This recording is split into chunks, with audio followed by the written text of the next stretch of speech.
সরকারি খাস জমি কিভাবে লিজ নিবেন? দেখা গেছে যে আপনাদের মধ্যে অনেকেই আছেন যারা সরকারি খাস জমি লিজ নেওয়ার চিন্তা ভাবনা করতেছেন, কিন্তু আপনি জানেন না যে সরকারি খাস জমি কিভাবে লিজ নিবেন, বা চিন্তা করতেছেন সরকারি খাস জমি লিজ নিতে কত টাকা খরচ হয় বা কত লক্ষ টাকা খরচ হয়। চিন্তার কোনো কারণ নাই, বরাবরের মতো আমি সাবের চৌধুরী রয়েছি আপনাদের সাথে। প্রিয় দর্শক, আপনার আশেপাশে কোনো জমি আছে কিন্তু নিজস্ব কোনো জমি জমা নেই, কিন্তু আপনার পরিবার সম্পূর্ণ কৃষি নির্ভর, অথবা আপনার 10% জমি আছে কিন্তু চাষাবাদ করার জন্য কোনো জমি জমা নেই। এরকম মোট 6 ক্যাটাগরির পরিবারকেই কিন্তু ডিসি অফিস থেকে খাস জমি লিজ বা বন্দোবস্ত দেওয়া হয়ে থাকে।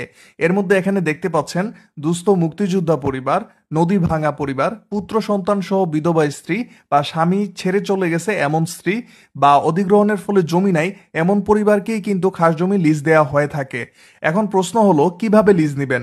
লিজ নেওয়ার জন্য ডিসি মহোদয় বরাবর একটি এরকম দরখাস্ত ফর্ম পূরণ করে আবেদন করতে হবে, এবং এই দরখাস্ত আবেদন করার পর ডিসি মহোদয় মাত্র 1 টাকার বিনিময়ে, আবারও বলছি মাত্র 1 টাকার বিনিময়ে আপনাকে একটি কবুলিয়ত দলিল করে দিবেন, এবং এই কবুলিয়ত দলিলের মাধ্যমে খাস জমিটি আপনি উপজেলা ভূমি অফিস থেকে নিজের নামে নামজারি করে ভোগ দখলে থাকতে পারবেন। তবে শর্ত একটাই, এই জমিটি আপনি অন্য কোথাও বিক্রি করতে পারবেন না, শুধু ভোগ দখলে থাকতে পারবেন। আশা করি সবাই বুঝতে পারছেন। প্রিয় দর্শক, ভিডিওটি শেয়ার করে দিবেন এই জন্য যে, কারণ অনেকেই জানে না সরকারি খাস জমি কিভাবে লিজ নিবে। আসসালামু আলাইকুম।